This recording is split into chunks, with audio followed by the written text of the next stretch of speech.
The Gap, what can you do? This is a contest showcasing 3 categories: music, gaming, and visual arts. This will be held once a month starting May 10th through May 31st. A new contest will begin on the 1st of June. For the music category, this month is hip hop. We want a 30-second to 1-minute clip of a hip hop song written by you. It can be a cappella or with music accompaniment. Must be clean content though. Here's an example. Is to make a music video with 2 to 3 scenes, and also has the opportunity to record, mix, and master the music at Out Here Studio. Beats provided if needed. If you can't get to Oxford, we will send you a beat and also cash out you $20 to help with studio time.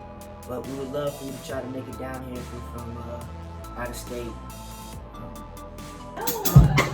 If you wanna show us what you can do, the Emma Bridging the Gap with Bill in School. Hey. If you wanna show us what you can do, the email Bridge the Gap with Bill in School. Come on. If you wanna show us what you can do, then I done told you the rules, so go do that, fool. Come on. Rhyming to the beat, I got Bill to my left. We got Chef back behind the camera, he ain't cooking shit yet. We got Swish on the drums and we playing so cool. Yeah, if you wanna do it, then show us what you can do. Woo! For the gaming clips, we want a 30-second to a minute clip of in-game Call of Duty plays for this month. If you win, you can get a shout out on any of our Twitch or any of our social medias. And obviously, if you win anything, you get a shout out on Bridging the Gap podcast. Here's a quick example.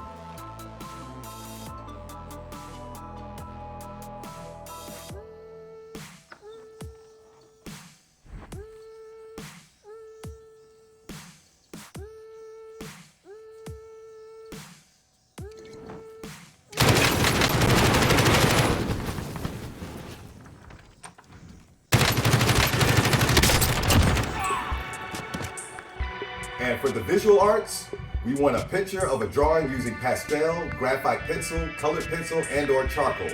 Winner will receive an art package containing art swag from their respective mediums. Here's an example.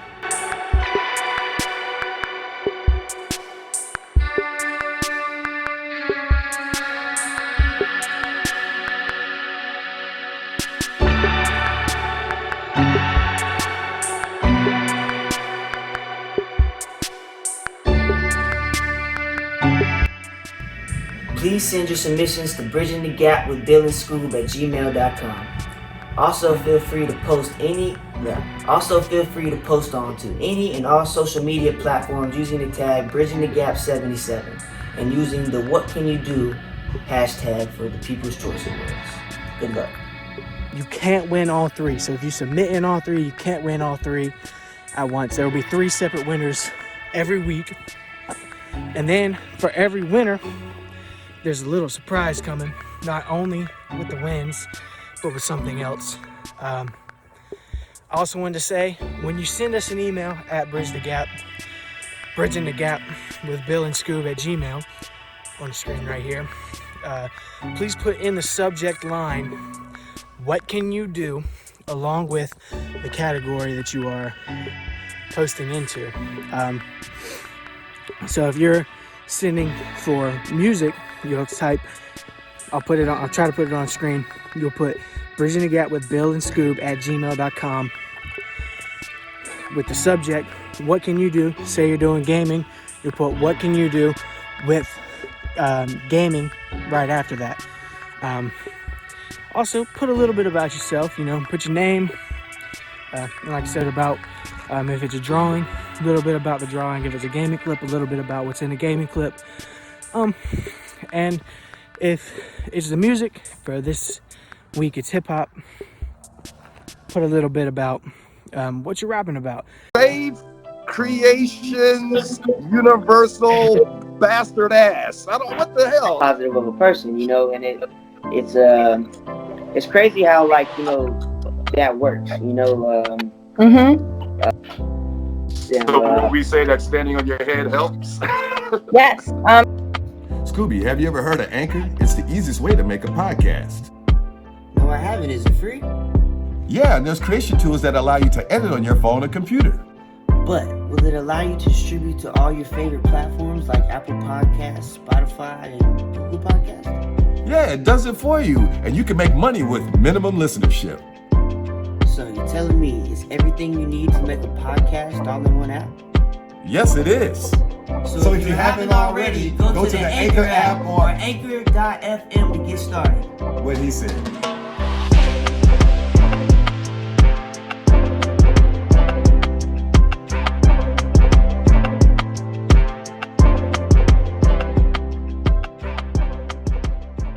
All right, everybody, welcome to another episode of Bridging the Gap with Bill, Shy, Scoob, and Mac, with our very special guest, Breezy Scott, and she's going to give us some tips on wellness and whatnot. And but before we get into all that, we'll do our usual rounds of taking our rounds on doing this and that. So, Scoob, go ahead and talk about the socials.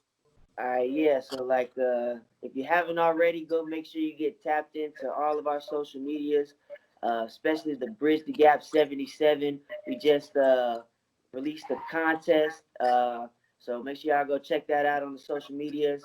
You can follow me at Scooby the Kid 252. You can follow Bill Perry at Bill Perry. You can follow Shy at Cheryl Perry, and you can follow Chef Mac at Chef Mac 1523. And Breezy, I'll let you give your socials out, so people can get tapped in and tuned into you. Sure. You can follow me on Instagram at Breezy Golden G. I'm on most on YouTube, Breezy Spread Love. You can find me easily on YouTube. Cool. Oh, I think she muted herself again. No, I can hear her.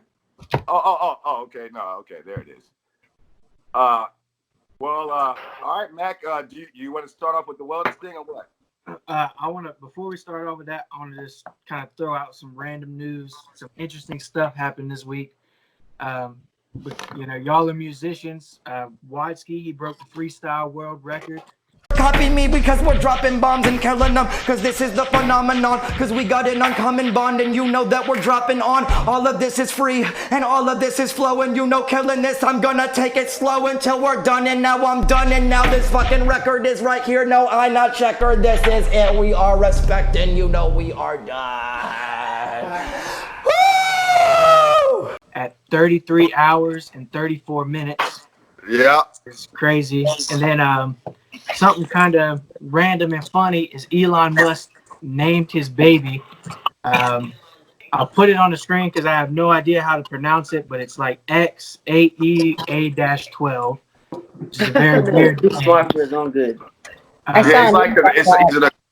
He's an equation apparently, huh? Yeah. Also, long live Little Richard. Oh yeah, long live Little Richard. He just passed, no doubt. Andre Harold, the producer, and it's been one of those kind of things too. Let's get into how everybody's doing. What? Say that again.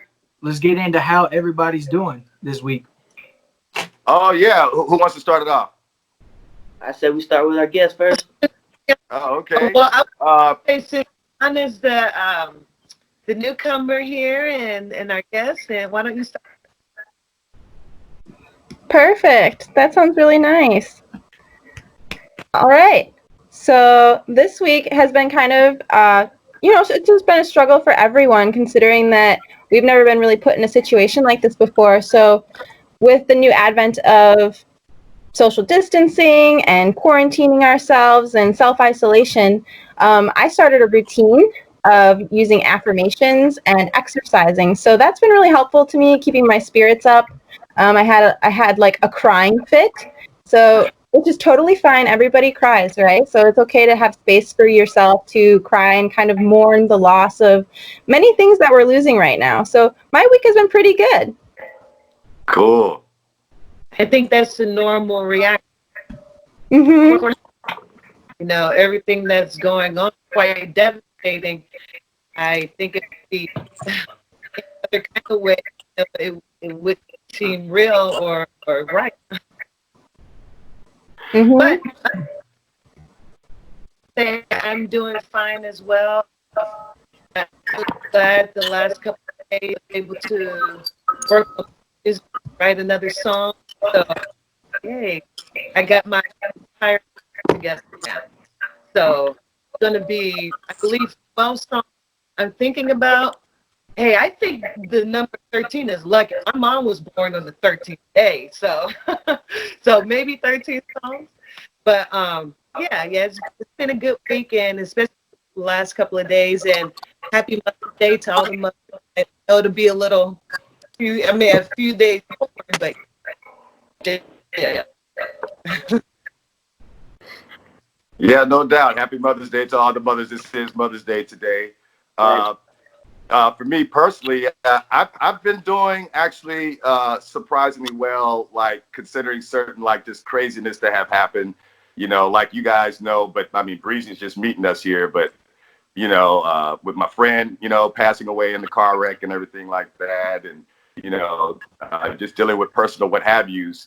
And I've actually been trying to hit Breezy up, which I'm sure she'll talk about here later on, about like how to get past like bad and unhealthy thoughts and stuff that we're going through, doubtful thoughts and the like, so just trying to get past that. But overall, I'm doing okay. I'm doing well. Yeah, I'm doing pretty well myself. I had a pretty awesome moment. I was having a relatively, I ain't gonna say a bad day, but I was, really anxious and just like, you know, dealing with a lot of things. And I pulled up to one of my deliveries. And when I pulled up, the lady opened the door. She was like, "Oh my God, you're Scooby the Kid." And, that was a pretty cool moment that happened this week. Really been honing in on my business plan and getting stuff ready for the second quarter of Scooby Sunday releases. And yeah, and like Breezy said about the affirmations, I kind of want to touch in on that. Those things, they're really powerful. And I personally like to listen to them when I go to sleep because I'm really into like the subconscious mind. And like when I don't listen to them before I go to sleep, I always wake up in a bad mood. But when I do listen to them, surprisingly enough, I'm in a way better mood. So yeah, overall been good.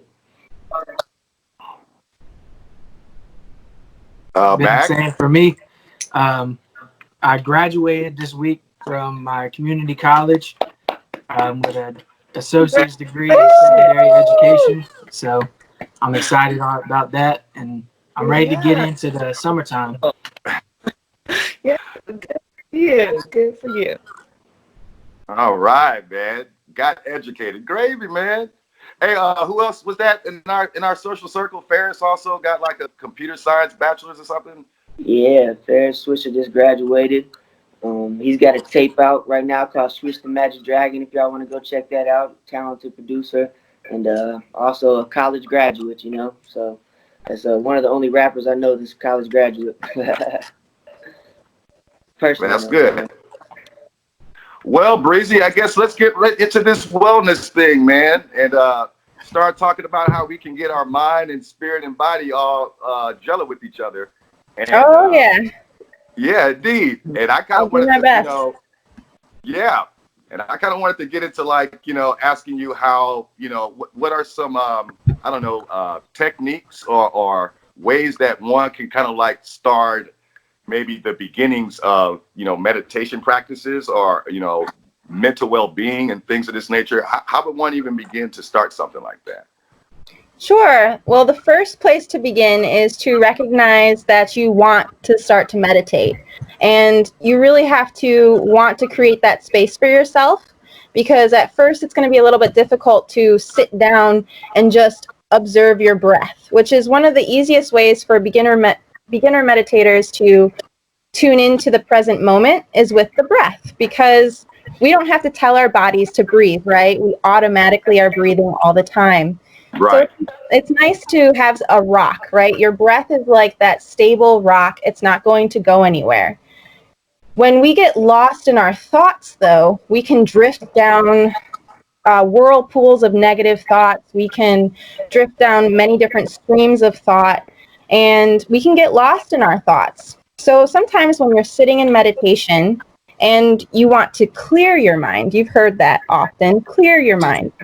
It's not necessarily that you want to force your mind to go blank. You want to create a natural rhythm where you allow yourself to tune into your breath and you begin to become aware of the sensations of breathing. What does it feel like when the breath comes in through the nostrils? Can you feel your breath on your upper lip? And then as you focus your mind on these sensations, everything else begins to fall away. All of your other thoughts, all of your other worries, because your mind is able to focus on something, right? It's able to fixate on the breath. Right. And after you've practiced this for a while, what I've noticed is after about 15 minutes of observing my breath, I might catch my mind wander a little bit, and I might notice that I'm thinking about everything I wanted to do that day, or thinking about who I should talk to, or what I should say to a client next. And I'll gently remind myself that, or I'll thank the thought. I'll be like, thank you, thought, and I'll go back to my breath. And I'll gently direct my attention back to my breath. And after a while of doing that process, you'll begin to relax and calm down. And that's when you begin to notice that your mind goes blank. But it does take a bit to get there. So I want to reassure beginning meditators that it's really all about tuning into the breath. It's all about tuning into the present moment through the breath. You can also, once you've worked with your breath for a while, you can do body scans. Now, some people have an easier time with body scans because they can focus their mental energy on a certain body part and one at a time. So, for example, while we're sitting here, we can become aware of our feet. What do our feet feel like? Do they feel tingly? Do they feel hot? When you become aware of those sensations, you're bringing your attention to the present moment. So that's one way that we can relax ourselves, that we can get into meditation, and that we can kind of take our mind off of some anxieties. Right. You know, I'm glad you made that. No, go ahead. I was just going to say that I'm glad that you made that point about, you know, when people approach meditation, they, you know, including myself for that matter, you know, think about silencing them, you know, as opposed to, you know, like connecting with their inner self. It's not so much about silencing your thoughts, but kind of calming yourself, because, you know, I have anxiety issues, like I'm sure a lot of people do. And you assume that meditating is supposed to be a thing that, you know, you silence all those thoughts, you know, make your mind a blanket. But from what you're saying, it's not necessarily about that. Right. It's not necessarily about silencing the thoughts, but becoming aware of the thoughts that come up, and then becoming aware of those emotions, and then just sitting with that awareness and observing that awareness. Because once you begin to do that, you begin to detach yourself and you become aware of this other self. So a lot of philosophers point to Descartes' error, which is, I think, therefore I am. Right. But in the process of thinking, you can become aware of your thoughts, and you can be almost that observer that's looking at your thoughts. So that's the I am part. The I am is always looking at the thoughts. And so when you're going into meditation and you're practicing that breathing, you're strengthening that beingness. That beingness is the I am nature of human nature, which is kind of like what Rastafarians kind of point to, where they're saying like the I and I. Yeah, right. We're talking about that silent observer that's, like you said, you're really connecting more with your inner self. And you're really practicing self-forgiveness, and you're practicing self-compassion. When you become aware of your thoughts, you forgive, because you're in meditation and you're trying to focus hard, really, really hard on like staying calm. You want to forgive yourself for having intrusive thoughts. You want to forgive yourself for getting distracted during meditation. And you want to be compassionate towards yourself and gently guide yourself back into that safe space that you're creating for yourself in your mind. Based off what you said, I just recently watched, got into the Buddhist religion, and I found out about this guy named Ram Dass. And, like, he's the coolest motherfucker in the world to me. Just Ram Dass. He's saying the same thing about like what you're saying about like I'm in love with awareness, and like what I gathered from it is it's about self-control, because it's easy to let your mind just run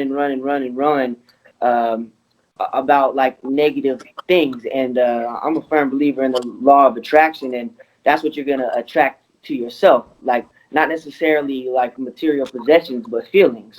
You know, if you're thinking constantly about how somebody treated you, then like you're gonna create more. I want opportunities is the words coming to my mind, but I know that's not the right word. But like more of those situations to happen again.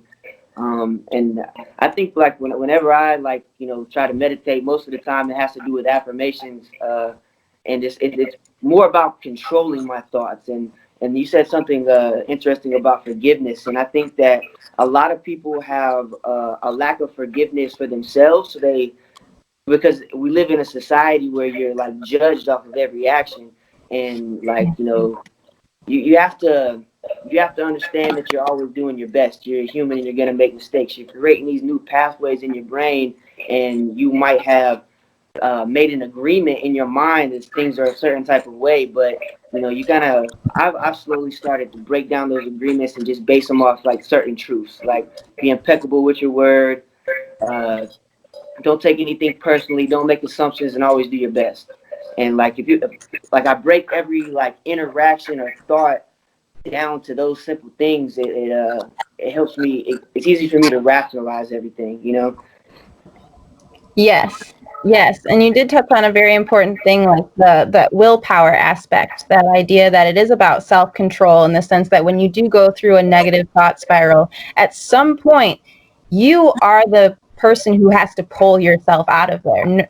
You're going to have friends, maybe you'll have family members who will try to try to talk to you, but you ultimately are the person that has to pull yourself out of there, and that does take willpower. And it does take forgiveness because, like you said, we're human. We're doing the best we can with what we have, with what we know, and we're constantly learning new things all the time. So, if we can't get forgiveness from others, we at least have to give it to ourselves. Listen to this guy named. You say that about forgiveness. Yeah. Okay.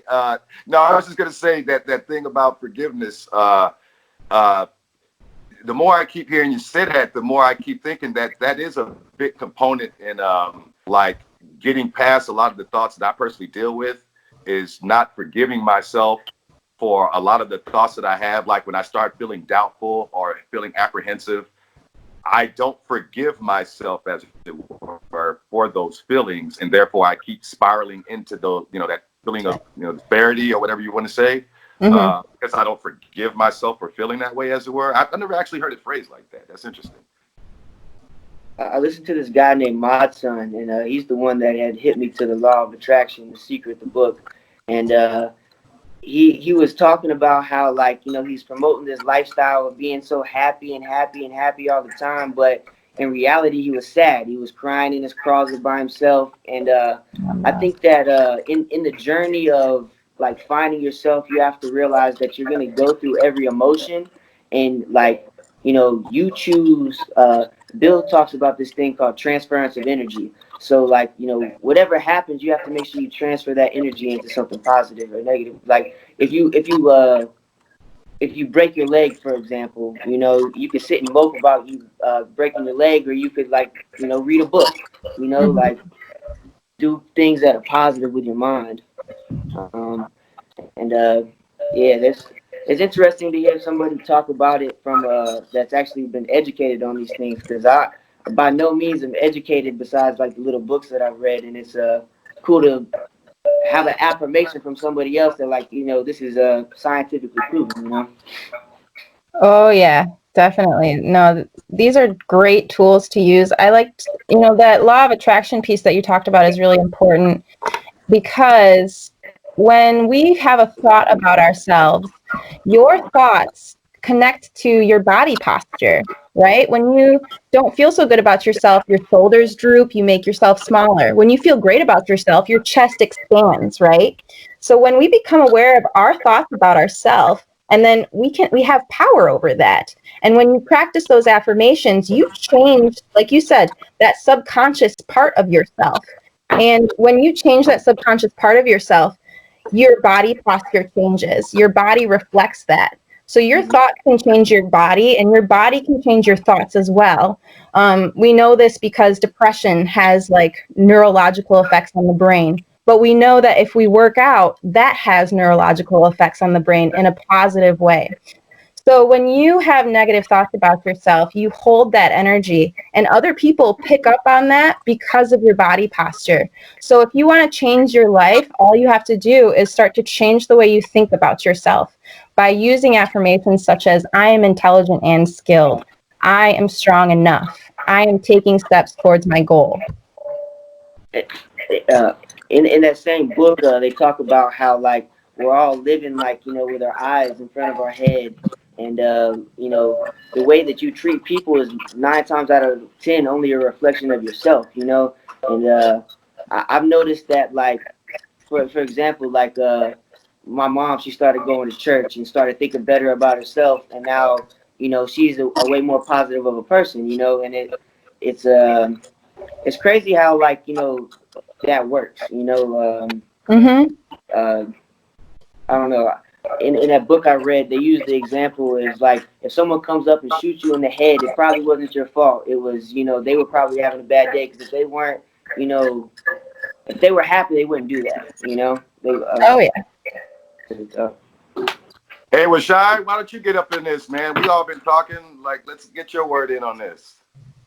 Oh yeah, I appreciate that. I really love everything Breezy said. That's very nice. One of the things that I was thinking about and I consider is outside influence that can bring you down. Will have to learn how to turn. And there are so many different things, especially our society, that can have a in your life and make you look at another way. It might not even be your thought. It might be somebody else's thought. And the next thing you know, you're carrying that with you. You might even carry the emotion with whatever. So you have to learn how to turn off all types of things. So you can, I guess, get into yourself if you're a depressed kind of person or Hey, Shy, can you like adjust your phone or something? You keep breaking up. Okay, is that okay? Yeah, that's a little better. Much better. Okay. What was the last thing you guys heard? I'm sorry about that. No, just this kind of flow. It's just kind of, you were talking, but it was breaking up. It was like that, Oh, okay. I'm sorry.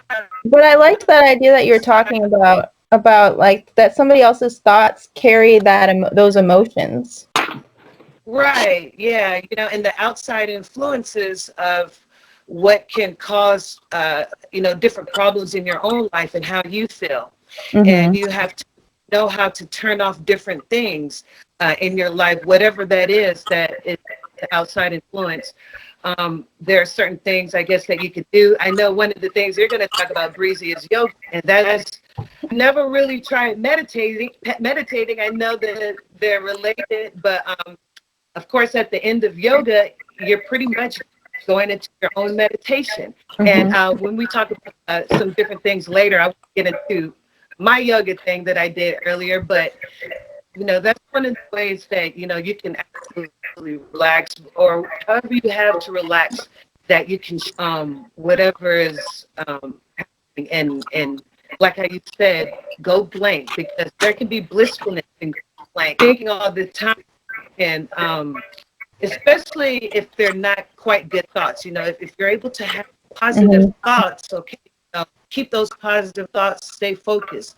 But if things are running into a negative aspect, you have to learn how to navigate yourself through that, because it can turn out to be a physical thing as well. You can have heart problems, you can have stomach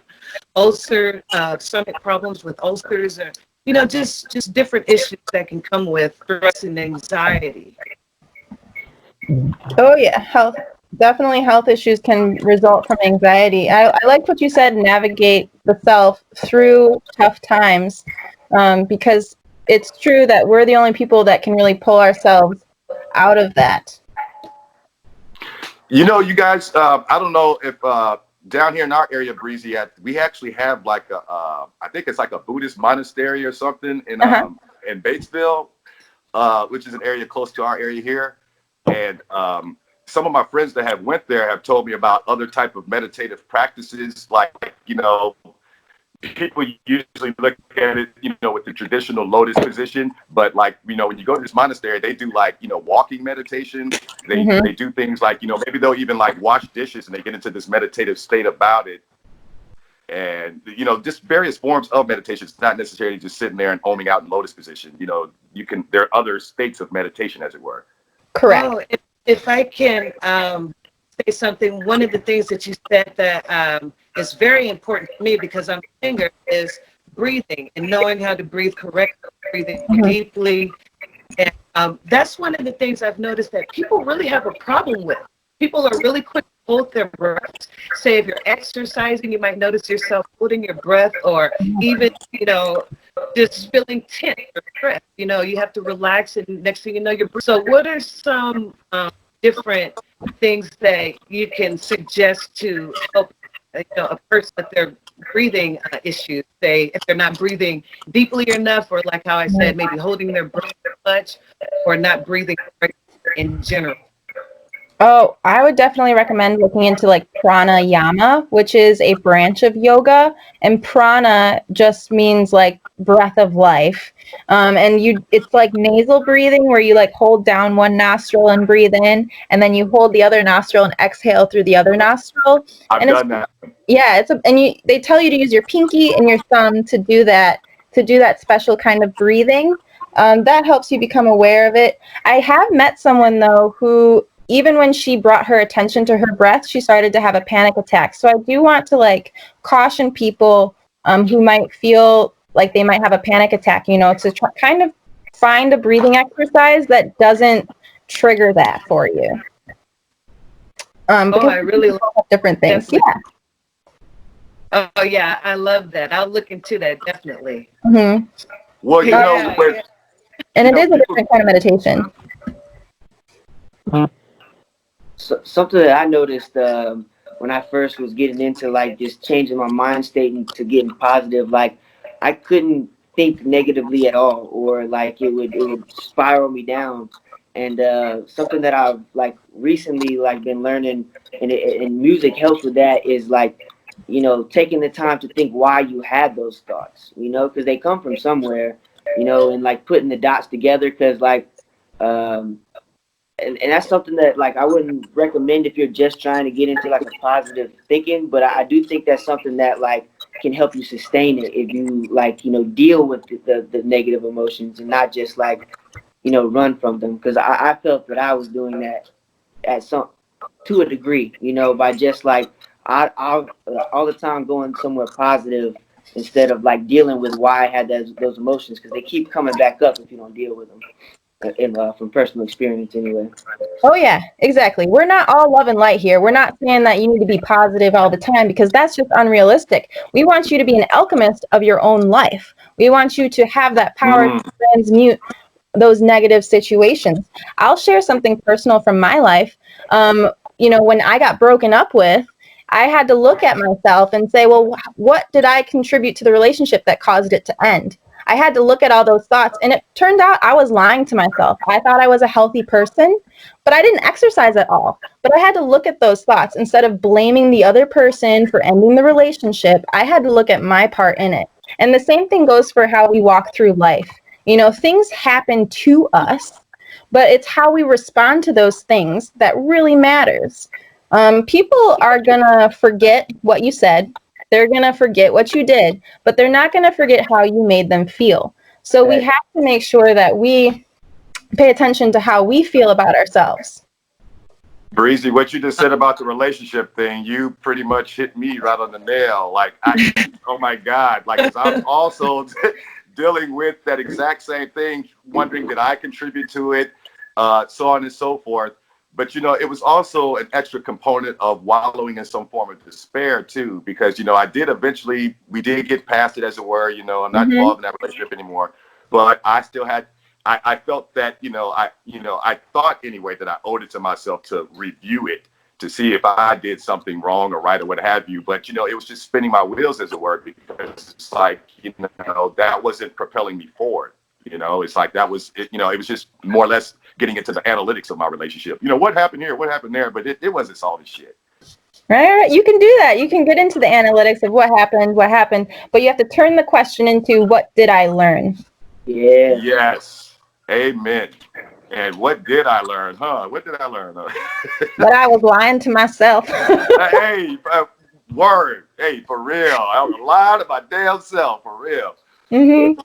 It kind of Well, goes into like right or wrong, and goes back to what you said about forgiving yourself, because if like if you make a mistake, like you have to learn from that mistake and grow from that, or you're what do they call it, insanity, repeating the same thing over and over again. Albert Einstein. Expecting a different result. It's like lighting a lighter and expecting, one day that water will come out, and that will never happen. But you keep repeating that pattern, assuming it will. That's kind of how it feels to be in a toxic relationship. I guess that's the word of the day, toxic. When people say that, honestly, I don't think, I think that term sometimes just means about, how people feel inside about a bad relationship or something, troubling in their life. And toxic is kind of a go-to thing. But toxic is, sometimes to say it that way makes it seem more extreme. Sometimes it's not necessarily toxic. Maybe it's just something you just need to remove from your life, period. It's not necessarily unhealthy. It's just maybe you don't gel with it. Sure. In counseling, we kind of use toxic relationship to refer to the habit patterns that people fall back on. So the idea that both people might even know that they're not good for each other, but because of their defense mechanisms, because of their needs, because of past trauma even, they kind of stay together for certain reasons. Everybody has a reason. So it's all about becoming aware of how are your relationship patterns not serving you. And when we become aware of that, that's when the toxicity kind of falls away, because then you're able to heal it. You can't really heal it if you don't know.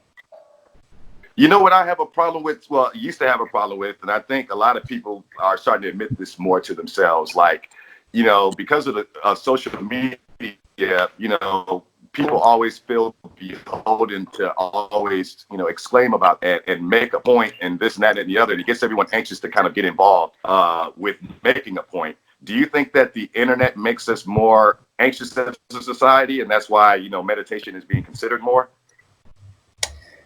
I mean, I know that's a broad question, but right, the internet's a tool just like money or anything else like that. So it's how you use it. And if you are using it inappropriately, then you're going to have negative reactions or anxiety. I think that I believe that it's our lack of connection to each other, and we gave that power up to the internet. So the idea that we're not necessarily teaching our children how to interact with each other because we just hand them a tablet or tell them to play with their phone or go watch TV, because as parents, we're so busy, so we don't really, we're so tired. We come back home from our job, right. we just need 5 minutes to ourselves. So we give the kid the TV or something to distract them.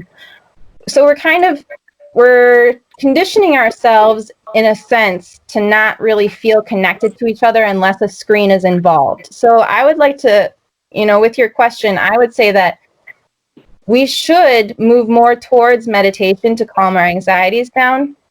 We should also look at how we can connect and communicate social skills to the next generation. Indeed. On your point, Bill, like if you look at society and how like what is standard and what you're supposed to be in society, I feel like a lot of people use the internet for a place to really be themselves, and which I think it's awesome for that fact, because Really, you might have themselves? You somebody really think they're themselves on the internet?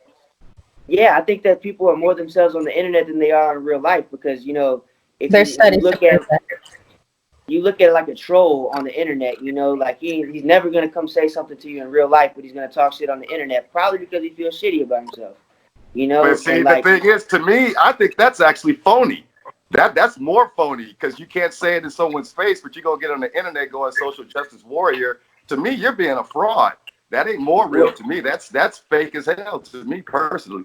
I see what you're saying, that it's fake. I guess I'm more speaking on people who like like to play Dungeons and Dragons, and they can get on, the internet and play Dungeons and Dragons, but they can't do it in real life because they feel embarrassed about it, and that's one thing, like, why, like, the internet exposes the real from the fake, and it exposes the real true self, because like, you look at the, like, people that are doing, like, horrible things on the internet and getting caught up doing those things on the internet that they would never do it in real life. Well, that was, to me, that's their real true self. Like, how you act at home is your real true self, and people tend to do that on the internet, so it's getting showcased a little bit more.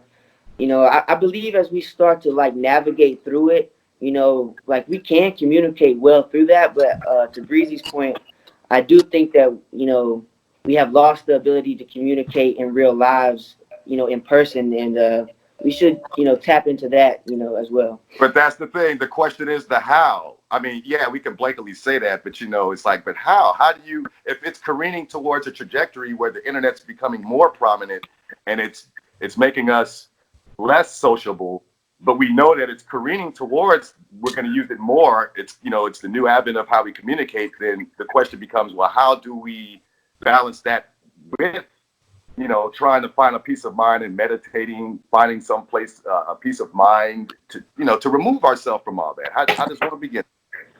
It takes people like you and me who really care about that kind of stuff, setting up events, setting up spaces where people can come together. I'm part of another organization called Paradigm Shift, and Paradigm Shift Central, they create physical spaces and virtual spaces for people to come together to talk about things like astral projection or lucid dreaming. So it's how do we do that? How? It's trusting our human nature, the fact that primarily we are social creatures. We're tribal creatures. We like to think that we could live alone, but studies have shown that if a human lives in isolation, they will die. Their brain will atrophy. We get things out of connecting with other humans. We have mirror neurons in our brain that light up when we watch another human go through the motions of drinking water, So we are connected to each other at a deeper level than just face to face. People even show, like, our heart gives off an electromagnetic field, and that could be called our aura. So, like, our heart gives off this electromagnetic field, and it connects to other people's hearts. And so, taking that information, you make that important to your life, and you create a space, and you call your community to that space. It takes a brave person. It takes us trusting in society, and it takes us trusting the fact that other humans will show up. I do this thing called Motivation Monday on Instagram. Yeah. And like that, I think that, like, that creates a space for people like, hey, like, this guy's feeling that way too. Let me hop in the comment section and give him a like. I feel that way too. And that opens up the door for, like, me as a musician, or like us as musicians, if they come to the show, now, not only do we create a safe space online, but we made them feel comfortable enough to, like, get in person. And I like you're saying, it starts with us, and creating those spaces, for example, on like how we're doing with this podcast, we're creating a space for people to express their ideas and learn from them, and like you said about being brave, it takes somebody that's, like, willing to be wrong to for someone else to see that, like, oh, it's okay for me to be wrong too, and Oh yeah, definitely. You touched on a really great point. It's one of my favorite quotes. It's when you are your true authentic self, you don't know who's watching. You don't know who's watching when you're true authentic self, which means that when you're being your true self, you're giving somebody else permission to be their true self. Thanks. And as musicians, like me and Bill have talked about this, and, like, the influencing power that we have and that major artists have, and that's my main thing that I would hope people gather from my music, is just to think for themselves, and I think that if people start, trusting themselves, we would live in a way better society. Because if, like, if say we're going out to, like, hunt, and, like, one person's doing all the work, they're not going to get enough food for two people, and, like, everyone's got to play their role and do their part in that, and whatever that may be, Mm-hmm. We also have all of us, as you say, since we're social beings, we also, as much as we like to, create the strength within ourselves to not be judged, I think at the end of the day, we do feel those eyes roaming over us and, and feel ourselves being judged. And I think that creates another kind of component of anxiety, to where it's like people always feel like they have to hold up to certain types of images that they project of themselves, and maybe it's not necessarily who they really are, but they always feel beholden to hold to that image. Like if they're always known as the happy person, but they're truly sad, but they feel they're beholden to have to hold on to that, image, because that's how people, anticipate them when they hang out in social gatherings. But then that person has to go home and deal with all that pain that they don't share with others. The happy clown syndrome. Yeah. Yeah. What you're touching on is something really important, in the sense that you're touching on Maslow's hierarchy of needs, the idea that we have psychological needs, such as love and belonging. So the idea that you're touching on that belonging aspect. And sometimes if we share something negative about ourselves, other people don't necessarily have the tools to handle it. After I went through my counseling training, after I went through my internship, I started to talk to my friends, and then I realized that my friends didn't really have the same tools in their toolkit to handle some of my deeper emotions. So I didn't feel safe sharing those. So it's all about like finding someone who's safe to share with and finding a place to belong. And it's also about that bravery, like you said, of having to keep going out to find that place where you belong. Yeah. I guess I was kind of using that analogy because, I kind of play the happy clown for a lot of people, as it were. Mm-hmm. When people see me, people love hanging out with me because I'm always, full of jokes and laughing and stuff like that. Sometimes I'm the saddest son of a bitch in the room, though. And unbeknownst to everybody, why everybody's pulling from my energy because I'm giving them that. But, I don't know. I don't even know what kind of point I'm trying to make with that, actually. I think that very good point. What you're saying, I think you got it right. It takes a lot of energy to put in, on a happy face if you're not really feeling, no matter what, you hope to be able to find people that you can relate to so you can truly express yourself. And that's becoming a lot more rare these days. It seems like when you're kids, everything is just more freer, and teenagers, everything is free. But the older you get, the more guarded people become, and people are not willing to open themselves to spill secrets because they know where those secrets might land, if they feel it. So I think that those are very good points that you got making. So yeah, don't worry about where you were going with it. Well, the reason why I even mentioned all that, because that has to do with what we're saying here, wellness. And I feel that, people that act that way, they kind of contribute to an unhealthy place for themselves inadvertently, because they don't want to share that pain because maybe they feel like, I don't want to throw my pain on anyone else, so they keep it in. But then it becomes unhealthy for them, and they haven't shared it with anyone else. So it creates issues for them. That's kind of what I'm getting at. Like overall, it has to do with wellness of mind at the end of the day. And Bill, that kind of reminds me of there's a quote from Robin Williams. He says, "I think the saddest people always try their hardest to make people happy because they know what it's like to feel absolutely worthless, and they don't want anybody else to feel like that." Right. That is it. That's the exclamation point to what I'm saying. It's times when I don't want to hang out. You know what I'm saying? I don't want to move out. And Tori, my girlfriend, she'll always tell me, like, if you just come out here, and get to talking, you'll feel better, And I think it's a fine line between faking it and really working out that muscle to attempt to be happy, because I've faked it before, like I'm sure everybody has. But I know when I, she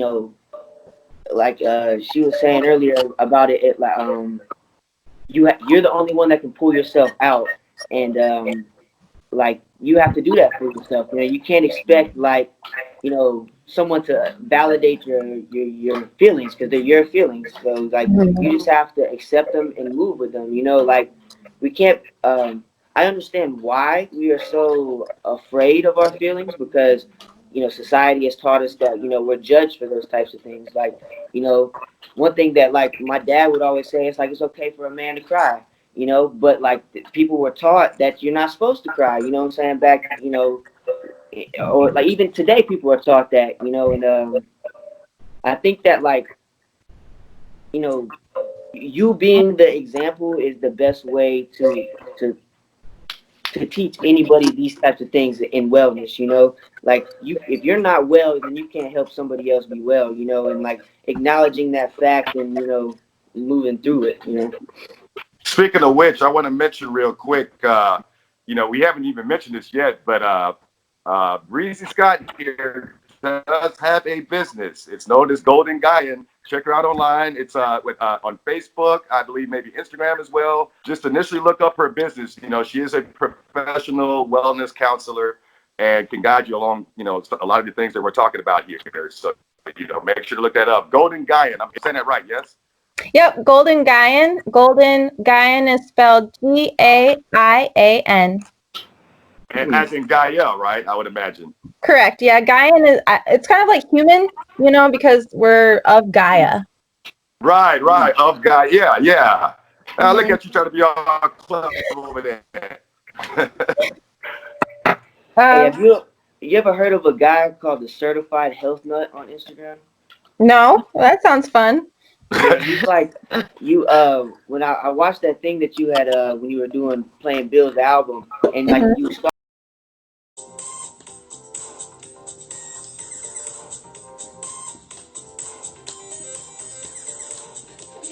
Let's pick the butt. Started, you were moving your arms and like getting the blood flowing. Yeah, and like that shit really works. Like it's insane that like you know move the movement of your body and just kind of like shaking it out.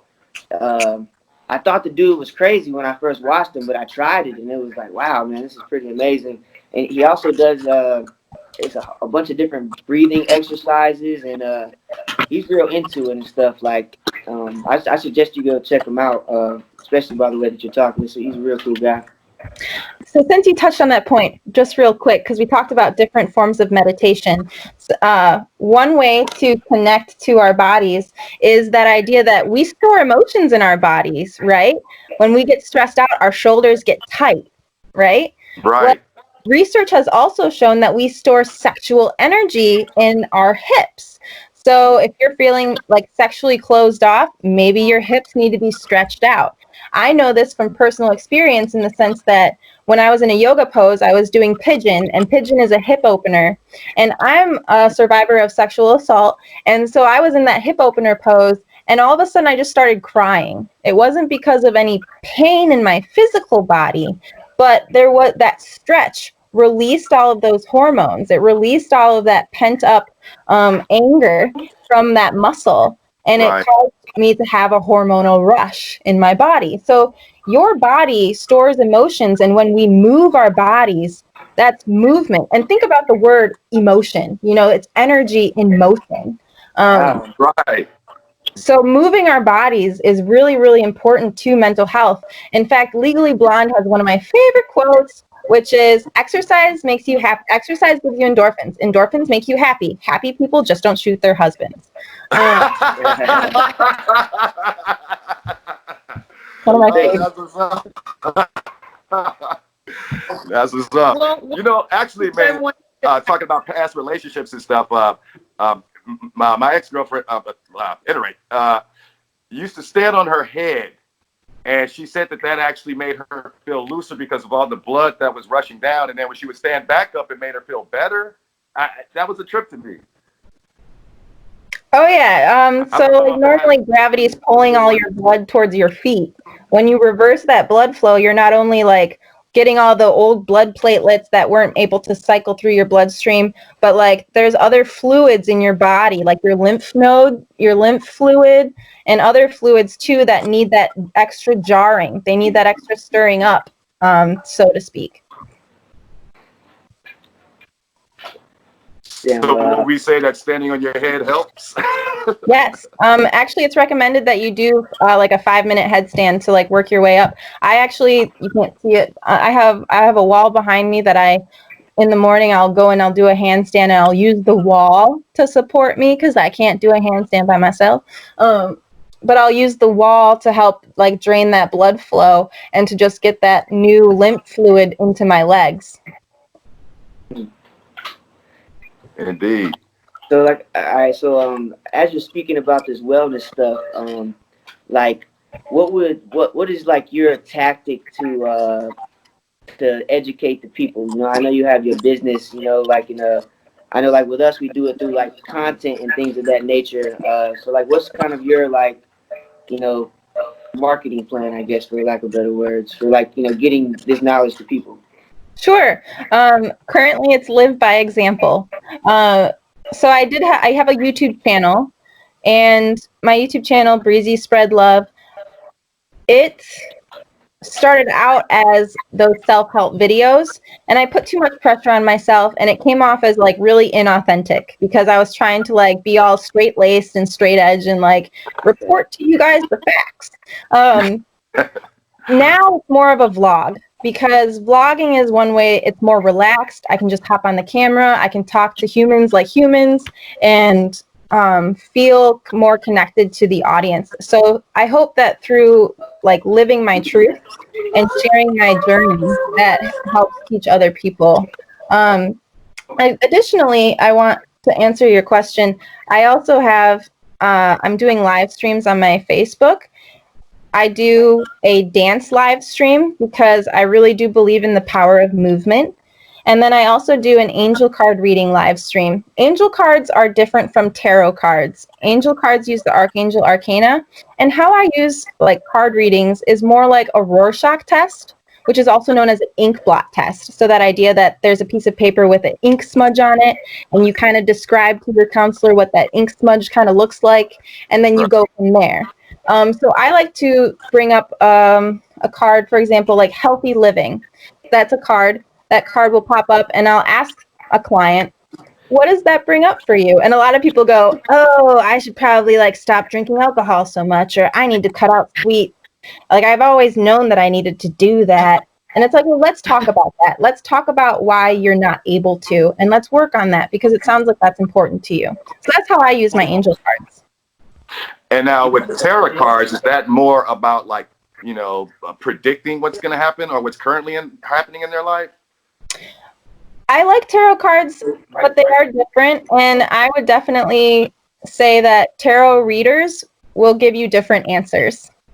What I've kind of, I've recently been talking to one of my friends about that. And, we were just actually having this conversation about how, like, you know, it's more of a reflection of your energy in the moment and like the path that you're headed. And like, you always have the choice to change, you know? Correct. Like, if, like you said, if you're drinking too much, you know, like you have the choice to stop, you know? But if your energy is pointed in that way, you know what I'm saying? Like, that's what the card will show, you know, from what I gather. I just actually thought about something that I did want to ask you, man, like about breaking bad habits. How does one like, because I have a couple of bad habits and I want to learn how to maybe create patterns like, you know, like say stopping smoking. I want to stop smoking, man. It's an unhealthy thing, but I do it. I hate to admit that, but I do. But now I'm not, you know, the herb is one thing. I'm sorry. I am a fan of the herb. I actually use herb myself for mental relaxation. But, you know, just we have to notice we have to notice when things start to inhibit our life, right? Like we can all enjoy a glass of wine, we can all enjoy a nice joint, you know, but at what point does it inhibit our ability to live our life to the fullest? Right. And I feel like, you know, it's like I've started to exercise here recently, but I feel so stupid because I'll exercise and all this, you know, go shower up, and then I'll go outside and I'll have a drag. And it's just like, what the hell? I mean, you know, I don't understand myself right now. Yeah, exactly. It's you have two opposing thoughts in your brain. That's called cognitive dissonance. And one of which is like this habit that I haven't been able to break, albeit I'm trying to pull myself in the right direction by exercising. So that's why I'm trying to figure out what's some tools maybe I could use or trick myself into saying, hey, don't do that. Like, I don't know. Maybe there Sure. isn't. Maybe, I don't know. There are. And it's a good time, like during quarantine or during a self-isolation, is a great time to break a habit. All you need is 21 to 30 days, and you need to know your triggers. What are your triggers? And then you need to know what you can supplement for the habit that you want to break. And those are like that's the easy way to say it. But like with smoking, there's that physical addiction component. There's the actual withdrawals that people go through when they're trying to quit a substance, which is totally different than starting a good habit like exercising. But if you want to form a new habit that's a positive one, you need 30 days, and you need to do it consistently for 30 days. To break a bad habit, the first thing you need to do is figure out what your triggers are, such as like what causes you to want to have a cigarette, or everything. Is it the oral fixation? Is it the stress? And then like, what are you getting out of that substance? That's a reward, right? Because you're rewarding yourself, and you want to substitute that reward. So like, what are you getting out of the cigarette smoking, for example, that's positive for you? And can you get that positive reward from somewhere else? So that's why you see people, they're going for that oral fixation. They might eat sunflower seeds, or they might do the candy cigarettes, just to kind of get that oral fixation. People will do the Nicorette gum or other nicotine gums for that physical addiction, because some people, it's not a mental addiction. It's a physical addiction. Now, with the mental addiction, that's where you have to know your triggers. Is it anxiety? Is it anxiety that causes you to want to go smoke a cigarette? I actually quit drinking for 33 months, not because I was an alcoholic or anything like that, but because I had a history of alcoholism in my family. So I wanted to prove to myself that I could do it. And I had to recognize that my triggers. Was it stress? Is it boredom? In counseling, there's something called HALT. Anybody who's gone through a substance abuse program will recognize HALT. And it's hungry, angry, lonely, tired. Those things will trigger you to use a substance. If you're hungry, you want something to fill that emptiness. If you're angry, you want something to calm you down. If you're lonely, you want something to kind of take your mind off of that. And if you're tired, sometimes we drink alcohol to kind of wake ourselves up, Right. Or like that cranky toddler syndrome. That 2-year-old is tired, but they're still not going to take that nap. Right. You're tired, but you still have to like go to work or something. So you might drug yourself in order to get through it. And like we were saying earlier about the transference of energy, Scoob was talking about how we've talked about this before. And I was speaking on, I don't know if you're familiar with Napoleon Hill. He wrote a book called Think and Grow Rich. And I think he's written some other books, but it's essentially about, how to believe in yourself and how to make things happen. You familiar with Napoleon Hill? Yeah, Think and Grow Rich. Yeah, and it's not a get rich quick scheme kind of book. The title is kind of, misleading in that regard. It's actually about, believing in yourself, essentially. It's very deep. It's a very deep book. I recommend it, and I recommend reading at least 1 page a day. Yeah. Oh, you are hip to it. Yes. Oh, okay. Well, oh man, now see, yeah. Oh my gosh, you like it was the manifestation guide before manifestation was cool. Exactly. As a matter of fact, a lot of people don't know that he actually was the one that wrote the speech for FDR, the famous, have nothing to fear but fear itself. Napoleon Hill wrote that speech. But what I was going to get to was that transference of energy thing. We was talking about sexual transference. He actually coined a term called sexual transmutation, where, not necessarily always feeling horny, but just that energy that resides in us, that will that will spark that off. But, transferring that energy into other activities, something, I wouldn't necessarily say more productive, as it were, but, something productive, something creative, exercise, whatever have you, but using that energy, I hate to say it like this, but maybe instead of masturbating, maybe do something else. Albeit I believe that masturbation is healthy, but, you don't want to be a chronic masturbator. where am I going with this? Well, you're giving your power away. So there are a lot of traditions that talk about sex and sexual energy, especially with males. When females orgasm, our sexual energy comes back into us like an ankh. Look at the ankh symbol. So our sexual energy comes back into us. When males orgasm, their sexual energy leaves their body. So in some spiritual traditions, they encourage men to not masturbate for long periods of time. And some men have found that their creativity levels spike because they're retaining that energy. No doubt. I kind of want to go back to the cigarette thing. You know, yeah, I know y'all see me smoke too while I'm here, you know, on the podcast.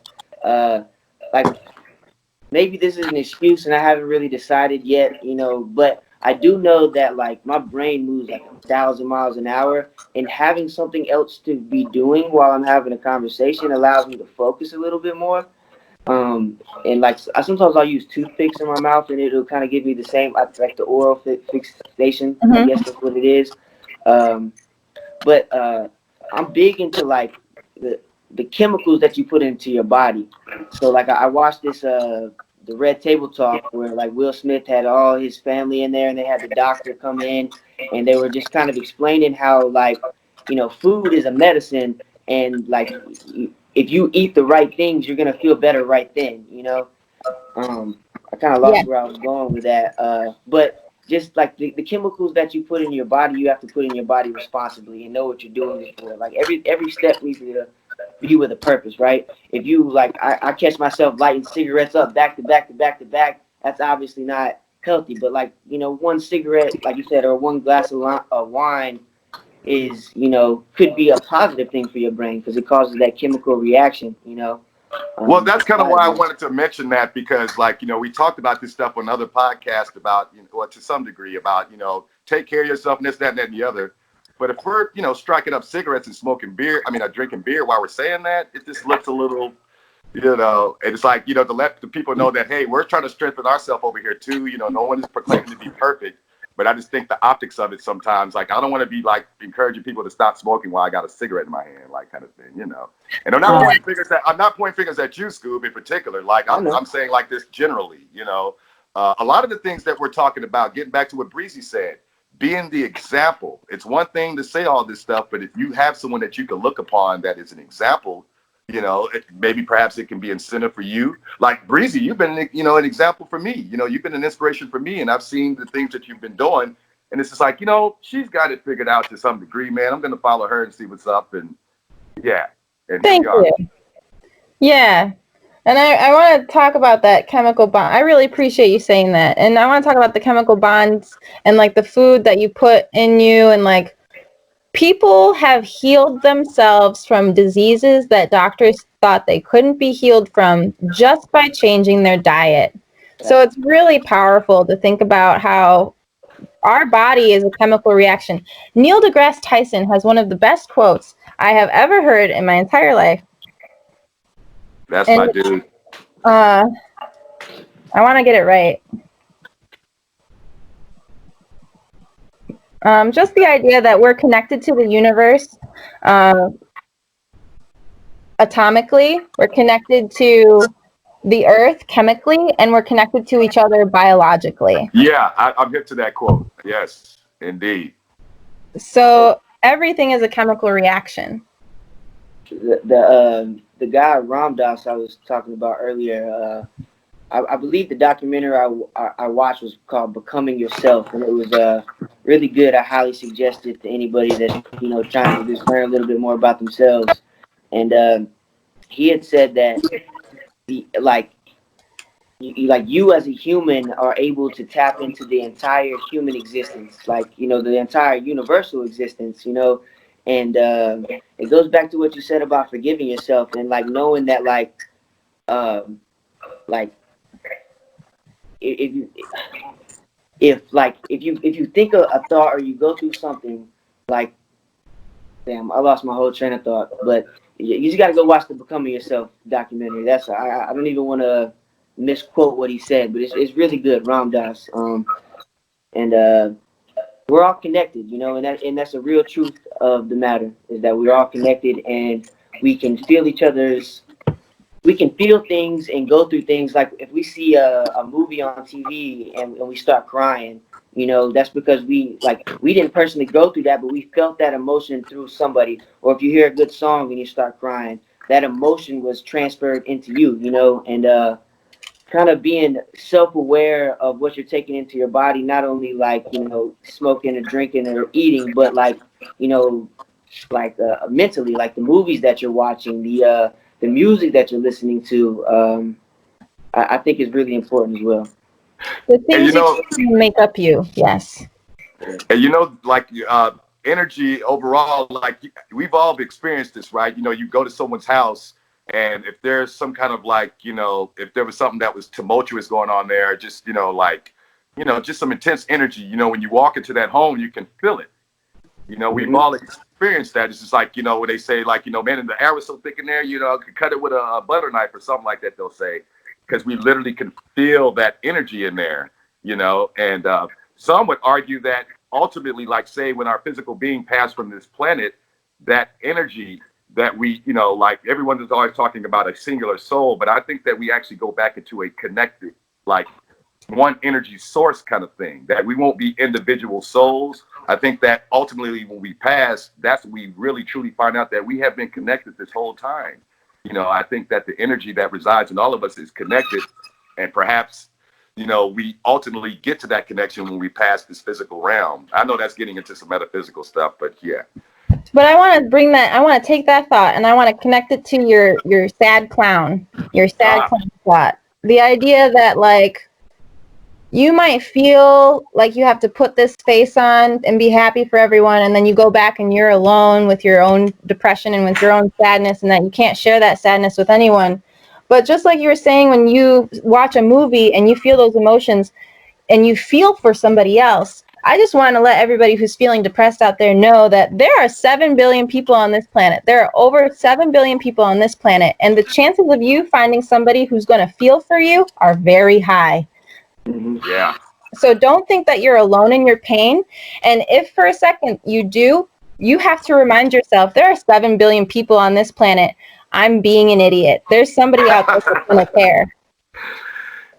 You know, me personally, I always kind of like humble myself by considering all the other strife that's going on. Like when I'm really going through things and, you know, thinking about, you know, starving children or, you know, people that, you know, in abusive relationships and so on and so forth, things that I'm not going through that are a lot harder than what I'm going through. And I try to keep a sense of balance for myself. But then at the same time, once I do that to kind of humble myself, there is whatever issues that I was, you know, trying to shelve for a second, they're still there waiting for me. You know, so ultimately I have to come back and confront whatever those issues are or whatever have you, you know, and confront myself, as it were. And I can see that thought helps prevent you from feeling like a victim, right? You're telling yourself that you're not actually a victim in this situation. There's somebody else out there that's a real victim. You have to pick yourself up now. Right. Exactly. It's kind of like, you know, the idea of like, you know, a rich person can be unhappy, you know, and like we can't be the judge of like, you know, somebody's emotions. Like if somebody like they're really into like playing Xbox and their Xbox breaks, like they could be feeling just as bad of an emotion to someone that's starving. I know that sounds crazy when it comes out of my mouth, but I really believe it to be true, because like you're like suffering your is suffering. feelings are powerful, you know, whether it be a small thing to somebody else or a big thing to somebody else, you know. Like we can't judge each other for like, you know, having those types of feelings, you know what I'm saying? And not like no one's better or worse. We're all just going through things trying to get through them, you know. I used to do the same thing, Bill, you know, like all these things that were going on in the world, you know, and like felt like I didn't have the right to be sad, you know, but I do have the right to be sad, you know, and that's okay, you know, just as they have the right to be sad. Exactly. Hey, Shy, well, you know, while you got Breezy here, man, are there any things you wanted to talk, you know, ask her about like yoga or anything like that, or what? Because I know you were kind of saying you wanted to talk about breathing or something. Oh yeah, we touched up on that. I guess one of the things that I would like to say to the last thing that was that you're in emotion, and they're not wrong for some reason. We You're kind of breaking up, Shy. Oh, Shy, hey, you were breaking up pretty bad there. You connected to the Wi-Fi. It's like still that kind of commercial. it's still kind of spotty. While we're doing that, I did want to say something in relationship to like feeling those feelings and comparing them to somebody else's pain. I wanted to make a differentiation there and say that emotions are objective. They exist on their own, and the situations are subjective. So again, the Xbox breaking and someone starving, those are subjective situations that we assign a level of good or bad to it, whereas emotions, they exist separately from that scale, that system, so they're objective. So suffering is suffering in our brain scans will show that someone's pain is the same as somebody else's pain. It's the situation that we ascribe a meaning to. Yeah, like when you hear like someone that doesn't come from money. I don't come from money either, but like people that have a qualm with those that do have money, and no matter what kind of pain that person with money is going through, the person that doesn't have money is all like, oh, but you don't know what real pain is. You got money, blah blah blah, assuming that that's what's bringing all happiness to this world. And I've seen that a lot. Around the people that I know that kind of have like this disdain for those that have money, or come from some sort of entitlement of some kind. And it's like, but or better said, they assume that they don't ever experience pain of any kind. Rather, like they'll never know what suffering is, or feeling bad or feeling lonely because they have money, and just assuming that being very subjective about it. Ultimately, I guess Well, I just next time tell your friends like, well, you're not happy when you get $100, so it doesn't really matter how much money you have, because if you can't be happy with having $50, then you're never going to be happy. Right. What's that saying? You have to be happy with where you're at. Yeah, that as well as in terms of like try to escape where you are to find yourself. No matter where you go, there you are. Yeah, you're gonna be there. So like if you think that I had this situation where I was living in a space and I was like not really happy in that space, and I thought that if I moved to a different space, I would be happier. But my same insecurities followed me when I moved. So that didn't change my social structure. That didn't change, anything really. It just changed the scenery, the backdrop, if you will, of my play. Right. Exactly. Exactly. And then, ultimately, again, getting, no matter where you go, there you are, confronting whatever those things are. It really takes a lot of inner strength to do that. That's why I'm glad we've all been having this conversation about what tools to use, because everybody ultimately at the end of the day, figures out their own way to combat their inner demons. And, this whole conversation has brought forth a lot of cool ways and stuff, to approach that, as well as like admitting our own personal demons and what we're struggling with and stuff. But Mac, you've kind of been silent over there, man. What you got to say on this? We've kind of been all talking over you. Not much, but I do want to say one thing about, breaking habits. And I'm not sure for you, Bill, but I know for Scooby, with his smoking, he just likes to have something in his hand doing something. I recommend buying paper clips and messing around, like trying to do stuff with paper clips while you're talking to people instead of putting a cigarette in your mouth, because that keeps your mind busy as well as you stay healthy. The whole idle hands on the devil's playground kind of motif, Like most people want to always be doing something with their hands. Like if you see me, I've been messing around doing stuff this whole time with my hands just to keep myself busy. Most people, I don't know about you, but I know for Scooby, he definitely likes to keep his hands busy. Yeah, he said it was an oral fixation too. 100%, bro. Like, And it's weird when I realized that too. You know, like when you finally come to that realization that like, oh man, I can put a toothpick in my mouth and I get the same feeling of smoking a cigarette for the most part. You know. Hey, Breezy, it looks like you're playing some piano notes there, man. I'm analyzing your fingers. What is that? That's kind of cool there. So what? Sometimes people that have anxiety or that people with nervous twitches, they need something to do with their hands. So you go through and you touch each finger to your thumb. So you go from like your pinky to your ring to your middle finger to your pointer finger, middle finger, pinky finger, ring finger, and you kind of go through that and go back through it, and you kind of go through it again. And so it's a fun exercise to do. Yeah, that's cool, man. As a piano player, I'm definitely digging that. Yeah. And I had a note here. Oh, so I wanted to move into that idea of when you're dealing with your emotions or when you're trying to break a habit, and then what kind of tools you can use and how can we use yoga? You know, we hear people talk about yoga and how beneficial it is for them, but let me help make the connection about why yoga is so important and why it has a cognitive behavioral component to it. So when you're in a position in yoga, let's do an easy position and go into like warrior one, which looks like a lunge, right? It looks like a general lunge with your arms up in the air. And you're in that pose. And if you do a lunge, your thigh might start to burn, right? Your thigh muscles will start to burn. And you'll have thoughts like, oh man, I can't do this pose. Oh man, how do people do this, you know? So Yeah. you're becoming aware of your thoughts. You're becoming aware of your negative thoughts. And when you push yourself to stay in that pose, you release that thought process because you're pushing yourself through that point. You stay in that pose, and then once you finish that pose, you get out of it and you get this rush of accomplishment, you know, and that's your reward center lighting up. Yeah. Telling you that you did it. You overcame that challenge. You overcame that difficulty, and you stayed with yourself through that.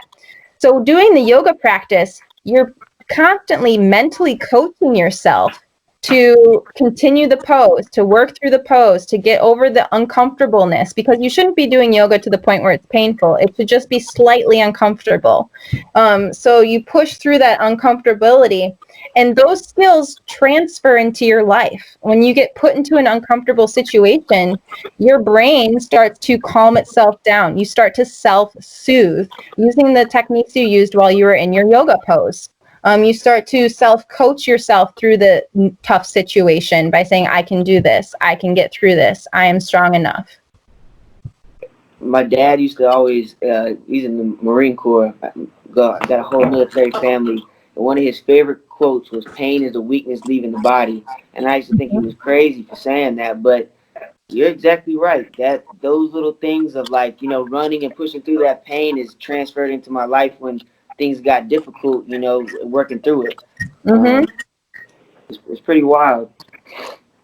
Hey, Well, when you Shy. got Oh no, I was just gonna say, Shy, do you still like do yoga like every day still? Oh, I do it 3 times a week, and as a matter of fact, I did it today, and it was a beautiful day. So I had to. One of the things that I started since the quarantine is when there's a beautiful day, I will go outside and do it. And it's another way. Yeah, that Billy Cumby like. One of the things that I think we have to consider too is being at one with nature. You know, it's just truly a wonderful feeling to be outside and hear the birds and look at the sky and feel it on you. And if you're out there with whatever you're doing, but having that feeling with nature, feeling at one, and we were talking about feeling at one with each other, but we're all connected that way. This whole planet is connected, this whole universe is connected. That's why we can tap into it. But one of the things I do want to ask you about, Breezy, okay, if you're starting off yoga for the first meditation for the first time, you go to Breezy's website and you can learn all about these ideas and different mental wellness and healthcare that we're talking about. But if you're just starting off meditation for the first time, and especially with a lot of issues that people have going on right now, a lot of stress and anxiety, whatever you're having to worry about, how do you stay focused and how do you stay motivated to keep doing that? If you do it once, you might New Year's Eve, and it falls off. Some people stay motivated to, meditate and keep themselves together, keep those health there. Well, that's a very important question, very intense question, because I've been through it myself in the sense that like I've gotten to a depressed state where I didn't really feel like doing any of my self-care at all, to the point where I wasn't even showering. So how does one stay motivated? And it's that, like I said at the beginning of this podcast, it's about committing to it. It's about knowing that you choose to do this, or you will face another situation such as death, right? It's like either I do this or I'm dying, because if we're not happy, we're technically just dying. And so how do we stay motivated? Pick a goal for yourself. I made a goal for myself to help others. How can I help others if I can't help myself first? And so when you choose that goal, you have to remind yourself what you're working towards. And you have to also prepare yourself mentally for those challenges. Know that it's going to be tough and you're going to be challenged in ways that you couldn't even imagine, but that you have this goal that you're working towards. Does that kind of... Oh yeah, I really think that is very informative. You have to have something to look forward to, and sometimes you have to take small steps. So if you set goals for yourself, work on something maybe for a week, and the more you build yourself up, the more you can add on to it, and maybe you'll start feeling the internal part of it, and feeling better about certain things and knowing how to cope a little more. Correct. And you want, like you said, you want to choose little steps. You want to give yourself little rewards along the way, such as like I discarded my self-care routine entirely to the point where I wasn't showering. Then maybe at some point I'll take that little baby step and take a shower, and that'll be the one thing I do for myself that day. And then I'll feel accomplished. And actually that sense of accomplishment might lead me to do another thing for myself, because I might get addicted to that good feeling. Right. Yeah, that's true. And sometimes you have to get the little things to pick you up and pick up your spirit. Even if it's just something small. Like I said, getting stuff up and... Oh, you were actually frozen there, but I see everybody else moving. Man, look, I'm gonna step outside, man. I am so sick of Skyping all this freezing shit, man. Damn. I think right there. I gotta bring my vibe back around. We're talking about mental, wellness here, and I'm all getting frustrated. But I mean, it's okay. Man. I think what y'all were just talking about kind of goes into anxiety and depression. And like from what I gathered about anxiety and depression, like depression is like you were worried about the past and something that you did in the past, and anxiety is you're worried about the future. And when you're saying like do goals, like I think that like if you set a goal, like what are you doing each day that's going to lead you to that goal, and that's how you can, like you said, build yourself up. And like instead of like thinking negatively about what you did yesterday and like worrying about it, you need to learn from it, like you were saying earlier. And that goes back into the transference of energy thing. Like everything to me is opposite and negative, yin and yang. So like, thinking about the past and thinking about the future is always going to be something that's prominent in your life, but you have to make them the right thoughts. They can't be anxious thoughts and they can't be depressed thoughts. They need to be learning thoughts and like encouraging thoughts to yourself. Correct. Yeah, every step with a purpose. My homie told me that one time, and I like try to live by that ever since. Because if you take literally every step with a purpose, like and know what you're doing, you're not going to be anxious because you know what you're doing, in my opinion. Well, that's why meditation is so powerful, because, like I said, it's not about clearing your mind. It's about becoming aware of those thoughts. And when that thought comes up, you can say, oh, that's an anxious thought. Thank you for showing me this anxious thought. Now I have more awareness. And then you let the thought go, or you choose another thought. That's the power of meditation, is that awareness. And then, again, that compassion component, that forgiveness component of thanking the thought instead of attaching your ego to it or attaching to the thought and making it a part of you. Yeah. It's like if you get anxious because you procrastinated and on a school paper or something, like instead of just worrying about doing the school paper, just start doing it. You get done with it. Like many times I've had the dishes needed to be done and things like that, and I'm let them sit there for 2 weeks, and then like when I do it, it takes me 30 minutes. And it's like, why'd you let it sit there for 2 weeks? Because he's lazy. Lazy as hell. Like, all right, well, That's why I keep saying, as much as we say all this stuff, we have to practice it instead of just talking shit about it. Scooby, don't just talk shit about it. Do it, my man. I know. It's definitely easy to come back. Did we lose Shy? you gone, girl? I guess you froze there. What happened? We missed you, girl. You hear me now? You hear me now? Yeah. Shy, I don't know why you keep freezing there. You think you could get a better signal outside or something? You can. Well, Unless you're connected to the Wi-Fi, you can get closer to your Wi-Fi box. Yeah, because that delay is horrendous. I'm out in the country. Yeah, it's deep in the in the country. So that must be beautiful. what is it going? I'm sorry. What was that? Living in the country must be beautiful.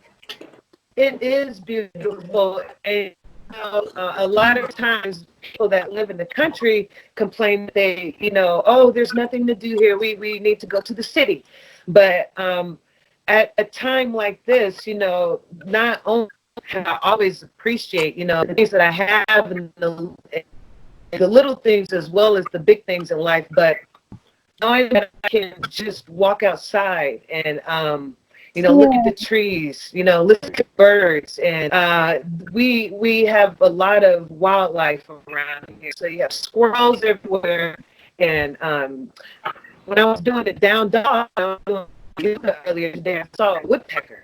So it's down dog. So it's so nice and relaxing. It's a good way to be able to clear your mind and have some type of mental wellness.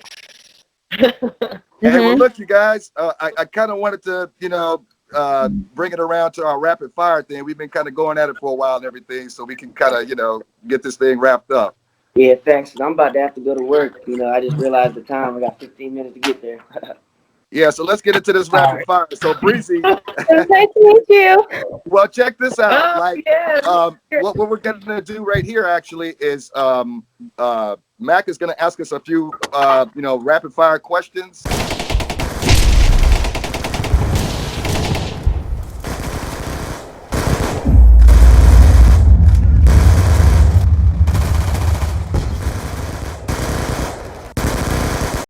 Okay. And then after that, we'll do the little whole outro thing, and then we'll call it. All right. So basically, we got about 30 seconds to answer each question because I'm going to go real fast because I know he's got to get to work. All right. Would you rather be able to, where did he go? Breathe underwater or have the agility of a cat? Agility of a cat. Breathe underwater. Breathe underwater for me. I don't know, man. Breathe underwater. I think I would want to be curious about what's in the bottom of the ocean. Yeah. Even though I'm clumsy as hell, and agility of a cat does sound good. Agility of a cat. I always have this thing about wanting to be a mermaid, so I have to. All right. For the next question, what's your favorite car? Prius. Go green. Prius. a Jaguar for me, man. Shit, damn, the Ghost, Rolls Royce with the stars in the roof. I'm sorry, I vote with my money, so that's why I chose a Prius. Well, if I was voting for my money, oh my God, I'd have a raggedy car over here. Well, I have to say Porsche for me. I've always liked Porsches. Porsche? You know, is it Porsche or Porsche? Porsche. Good question. I've always heard Porsche, but in America we say Porsche, right? Yeah. Yeah, I think we say Porsche, but I've heard Porsche. I don't. Tomato. Tesla. Well, the family Tesla.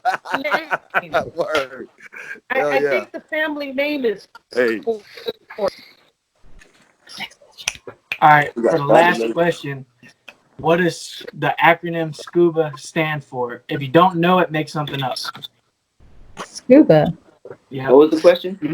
What does the acronym SCUBA stand for? SCUBA. I thought it was just the word. I didn't know that was an acronym.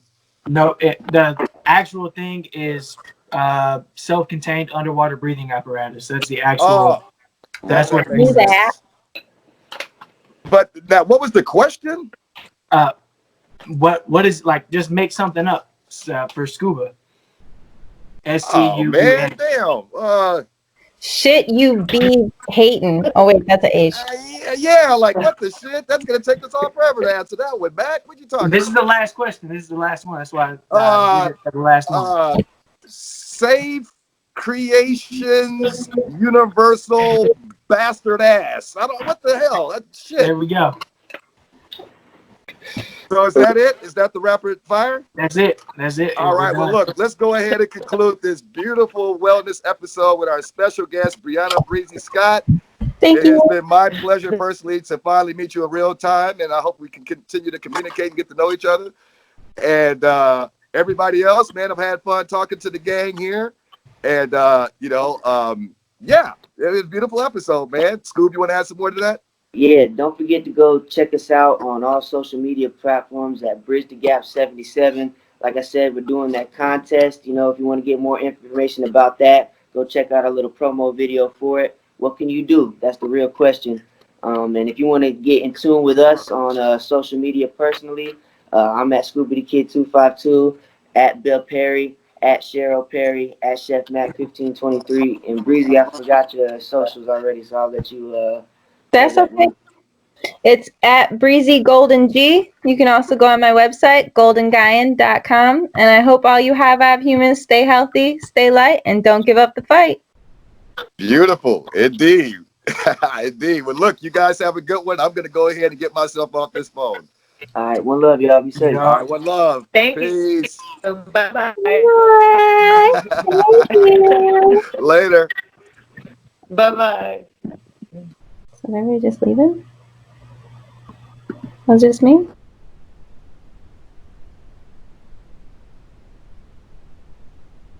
What's up, guys? So, I am recording the episode of the podcast tomorrow. I'm walking back home from Scooby the Kid's house. And I just wanted to do another little quick thing like I did at the end of last week's episode. Thank you all for subscribing, liking, watching the podcast.